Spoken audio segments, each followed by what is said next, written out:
మనము మిగిలిన ఇడ్లీ పిండితో బోండాలు వేసుకునేది చూద్దాం. PVSK కుకింగ్లో ఒకరొంత మిగిలింది ఇడ్లీ పిండి, దీంట్లో బోండాలు వేద్దాం, బాగుంటాయి.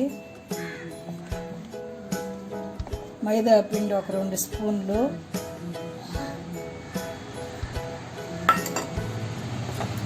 ఎర్రగడ్డ ఒకటి, ఒక్క పచ్చిమిరపకాయ, ఒక్కరొంత అల్లం ముక్కలు, తరిగిన కరివేపాకు, ఇవన్నీ పిండిలో పోసేసుకోవాలి.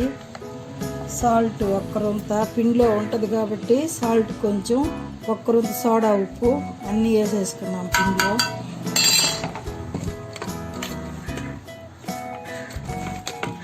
బాగుంటుంది ఇడ్లీ పిండితో బోండాలు. ఒక రవ్వ మైదా కలుపుకొని వేసుకుందాం. చూడండి కలుపుతున్నాను. మరి లూజ్గా చేస్తే నూనె లాగేస్తుంది. రవ్వ గట్టిగానే ఉండాలి కొద్దిగా, మరి లూజ్గా కాకుండా. ఒక చుక్క నీళ్ళు వేసుకున్నాం, ఒక 2 నీళ్ళు అంతే. ఇట్టుండాలండి. మరి లూజ్ అయితే నూనె బాగా ఇటు కలుపుకోవాలి. నీళ్ళు ఎక్కువ వేసుకోకూడదు, ఇట్టుండాలి. నీళ్ళుగా ఉంటే నూనె లాగేస్తుంది. ఒక గట్టిగానే ఉండాలి పిండి, అట్టని మరి గట్టిగా ఉండకూడదు, రాళ్ళు అలా వస్తాయి. ఇట్టుండాల.